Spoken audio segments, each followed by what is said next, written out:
وَقَضَىٰ رَبُّكَ أَلَّا تَعْبُدُوا إِلَّا إِيَّاهُ وَبِالْوَالِدَيْنِ إِحْسَانًا۔ اس آیت مبارکہ میں اللہ تبارک و تعالی سب سے پہلے اپنی بڑائی کو بیان کر رہے ہیں اور فرما رہے ہیں کہ اللہ تبارک و تعالی ہی کی عبادت کرو اور اللہ تبارک و تعالی ہی کی بندگی کرو اور اللہ تبارک و تعالی ہی کے سامنے سجدہ ریز ہو۔ اللہ تبارک و تعالی کے علاوہ وَقَضَىٰ رَبُّكَ أَلَّا تَعْبُدُوا إِلَّا إِيَّاهُ، اللہ کے علاوہ کسی کی عبادت جائز نہیں، اللہ تبارک و تعالی کے علاوہ کسی کی بندگی جائز نہیں، اللہ کے علاوہ کسی کے سامنے سجدہ کرنا جائز نہیں۔ آگے اللہ تبارک و تعالی فرماتے ہیں وَبِالْوَالِدَيْنِ إِحْسَانًا۔ مین موضوع آج میں لے کر یہی آیا ہوں، وَبِالْوَالِدَيْنِ إِحْسَانًا، والدین کے ساتھ حسن سلوک کرو۔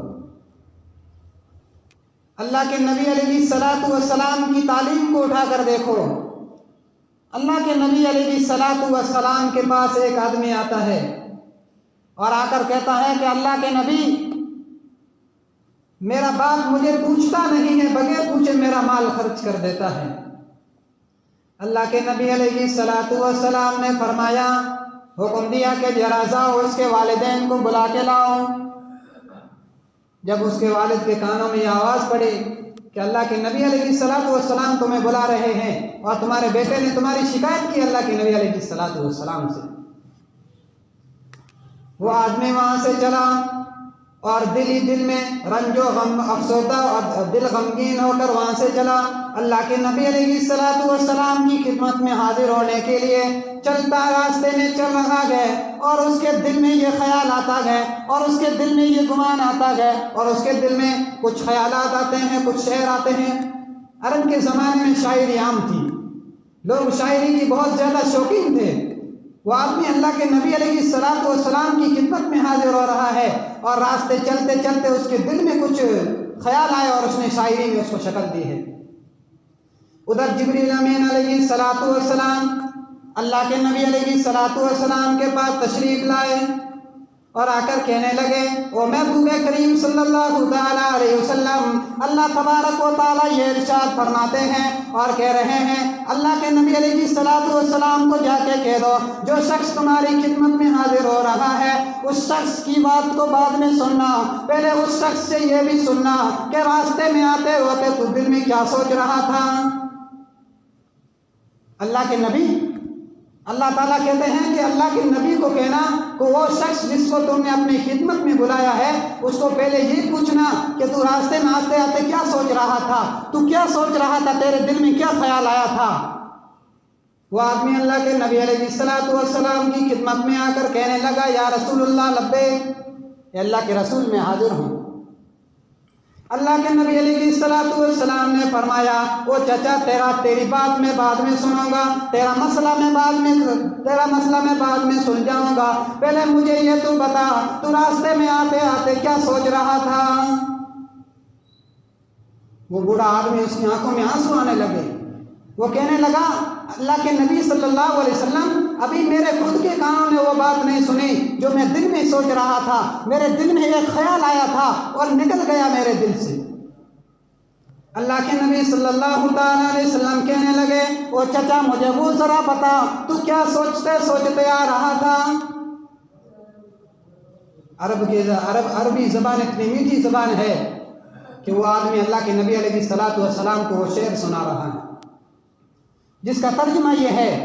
وہ آدمی دل میں یہ سوچ رہا تھا اور سوچ رہا تھا، کہنے لگا، وہ میرے بیٹے جب تو بچپن میں تھا میں تجھے انگلی پکڑ کے چلایا کرتا تھا، وہ میرے بیٹے آج تو جوان ہو گیا ہے، اے میرے بیٹے تو بیمار ہو جاتا تھا، ہم تجھے کبھی کسی ڈاکٹر کے پاس لے جاتے تھے، کبھی کسی طبیب کے پاس لے جاتے تھے، کبھی کسی مولانا کے پاس جھاڑا دلانے کے لیے لے جاتے تھے کہ کہیں تیری بیماری بڑھ نہ جائے، کہیں تو بیمار نہ ہو جائے، کہیں تجھے موت نہ آ جائے۔ اے میرے بیٹے، جب تو بچپن میں تھا، جب تو بچہ تھا، تیری ماں نے تجھے 9 مہینے تک تیرا بھار وزن اٹھایا ہے، پھر تجھے اتنی تکلیف میں تیری پیدائش ہوئی ہے، ذرا اس وقت کو بھی یاد کر، جب تو بچہ تھا تجھے چلنا نہیں آتا تھا، تو اٹھتا تھا تو گر جاتا تھا، میں تجھے انگلی پکڑ کے چلایا کرتا تھا۔ وہ کہنے لگا،